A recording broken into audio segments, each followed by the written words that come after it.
It's been thought of that our brains do not regenerate.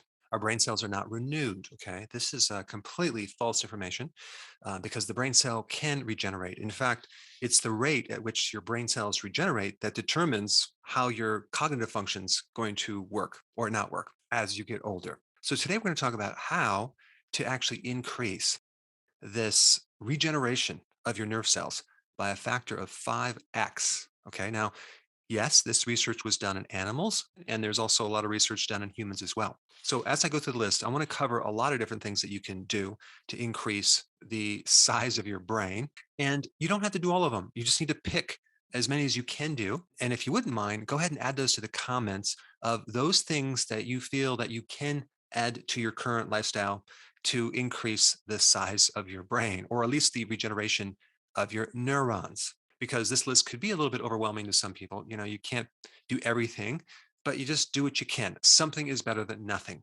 And the general term for a nerve regenerating is called neurogenesis. A lot of this research is done on a part of the brain called the hippocampus. The hippocampus, well, they don't know exactly, but it's involved in the relay of information that's connected to memory, learning, spatial navigation, remember layouts of certain things, problem solving, which you kind of need your memory for problem solving, reasoning, and something else called object in place memory. That's like remembering certain objects in certain environments, like where did I put my keys, etc. Now, realize this: just because you don't remember where you put your keys does not mean you have a problem with your brain. It could be that you just ate poorly the day before. It could be that your blood sugars are not quite correct. If your spouse, a family member, or your parent or whatever starts having memory problems, the worst thing you can do is to remind them of that and point that out, because it's almost like the more that you remind someone, like, are you losing your memory? The more they start losing their memory. And even when I was in practice, I would notice this with married couples that would be coming in. Sometimes the spouse would be correcting them if they, said something wrong or pronounced something wrong or forgot something. And I pulled them to the side and I just said, you know what? If they do that again, just kind of ignore it. Okay.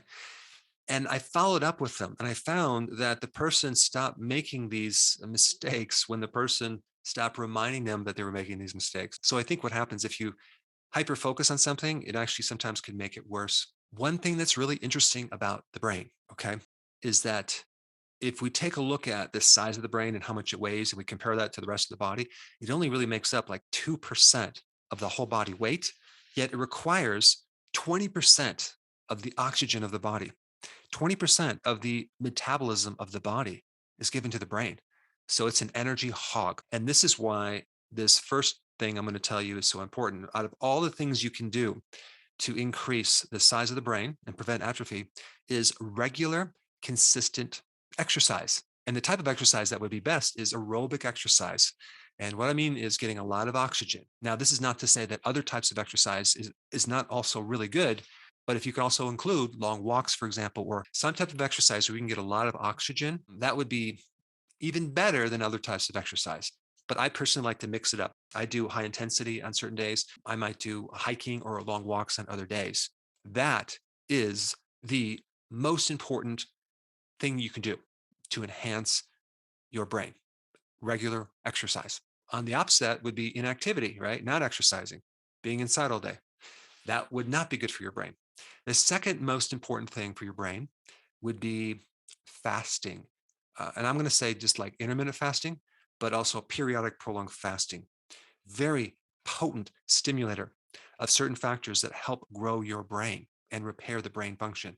So you need to be doing 2 meals a day with maybe a fasting period of at least 16 to 17 to 18 hours. Okay. That would be ideal. But if you can do longer, like a 1 meal a day and fast for 23 hours, that would be even better. And this would all depend on your lifestyle and also how much repair that you need to do on the brain, because maybe you have some other issues. But the point is that when you eat too frequently and have these snacks, which is just a killer for a lot of problems, the brain suffers the most. Okay. So this idea that you have to constantly fuel the body or the brain is false information. It does very well when you don't eat so frequently and then periodic prolonged fast for like maybe 48 hours. The next thing, cold therapy, very potent stimulator of neurogenesis, which is the regrowing of your nerve cells. So that could be an ice bath, that could be in just taking a cold shower. Some of you are not going to do this, but some of you will do it, but it definitely will stimulate the regeneration of the brain. Now, if you combine all three of these, you can look way back in time when we were always starving in the cold and we're constantly exercising to run and chase animals to eat them. And so our DNA has been developed off that, has adapted off those three things to survive better because we needed our brains sharp. So if you're out in the cold and you're exercising and you're not eating, you can really support your brain versus always being in a very comfortable environment, being around food all the time, like having a refrigerator, and just sitting back and being inactive. Other things you can do: omega 3, very, very potent stimulator of growing your brain. That would be like cod liver oil. Why? Because a good portion of the brain is composed of something called DHA, which is a type of omega 3 fatty acid.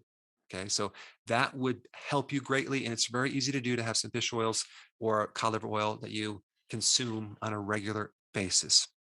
Now, on the flip side of that, the other oil that's really bad for the brain is oxidized oil, like in the oils that are heated, like vegetable oils. To create those oils, you have to heat them up with solvents like hexane, and then you use them in heat too, right? You actually use them to fry something or cook something or deep fry something. Very, very bad for your brain. Of course, recently we've substituted those for the saturated fats, being the coconut oil, the lard, the butter, are actually very, very good to cook things in. They're very stable as long as you keep your carbs low. And so that relates to the next point: a low carb diet, because sugar and refined carbs and just eating a high carb diet creates a lot of oxidation to the brain. And the hallmark of neurodegeneration is glucose hypometabolism, where glucose is not being able to be metabolized in the neurons. Okay. That's the hallmark that occurs within the nerve cells, which means the destruction of the nerve cell occurs because it's not getting glucose fuel. So, does that mean you need to eat more glucose? No. It means that you already ate too much glucose and you created insulin resistance. And now you basically create this resistance for glucose as well. And that's what destroys it. You basically starve off the nerve of energy. How can we use that information? We can lower the amount of glucose that you eat, and we can feed your neurons a much better fuel, which is ketones. So, ketones are the fuel that can bypass this damage of glucose and go right in and feed the neurons directly. So, how do we do that? Well, we just lower our carbs and our bodies will naturally generate ketones. We can also take ketones as a supplement. We can fast and generate ketones, do fasting, intermittent fasting. We can also consume MCT oil because you're going to generate more ketones. Now, I've mentioned cold therapy, but you also can do heat therapy, which, like in a sauna or a hot shower, that can also be beneficial, but not as beneficial as the cold therapy. I'm sorry. Another thing that's really beneficial to the brain is vitamin B1, thiamine. And the opposite to that, a thiamine deficiency, which is very common, is the worst thing for the brain. Okay. When someone does not have enough B1, you start developing this condition called Wernicke-Korsakoff syndrome. It's a condition where you're very deficient in B1 and the neurons are degenerating. Okay. So you have all sorts of problems in the brain. And this usually occurs because you're eating a lot of refined carbohydrates or too much sugar. And so when you don't have enough B1, you actually get inflammation in your brain. And B1 is connected to so many positive things for our bodies, but especially for the brain and also to get rid of stress. All right, the next one is probiotics, which is interesting because there is a connection between your gut and your brain, right? I mean, the microbes in your gut make all sorts of serotonin and other neurotransmitters and other factors. So if there's a problem in your gut, there's a problem up here. In fact, one of the side effects of taking an antibiotic is problems with your brain, mood, cognition, and even potentially certain types of dementia, which is interesting. So if you just support your gut, you actually can help this regeneration of your brain cells. So that would be consuming like foods that have friendly microbes, probiotics, sauerkraut, fermented foods, certain vegetables that are grown on soils that have microbes, and also that fiber in the vegetables can actually feed the microbes. And if you have many different types of vegetables or different types of lettuce leaves, that would be better because it's going to create a more diversified microbiome. But also, there's another antibiotic, or at least something that was patented as an antibiotic, and that is glyphosate. That's the chemical in the GMO. So that can actually alter our gut microbiome. Another reason why you should have organic type foods. Now, another thing that can actually support your brain is the sun. You're going to get a type of energy called infrared from the sun. Over 50% of the sun's rays is infrared, and it can penetrate through your skull. Okay. And actually, that can increase your melatonin, which can act as an antioxidant to support your brain. But that's interesting. And then also you have the vitamin D from the sun that can also help the brain versus being indoors to all sorts of artificial lights that do not help your brain at all. And then there's also plant-based phytonutrients that are really good for your brain. Quercetin, turmeric, the phytonutrients in green tea. I mean, there's just so many different phytonutrients in so many plants that can help you. And then we also get foods high in choline. Okay. Choline is kind of the raw material for acetylcholine, a really common neurotransmitter in your brain. You need acetylcholine, and that's made out of choline. So, what foods are high in choline? Well, you have egg yolks. Okay. You also have organ meats, fish.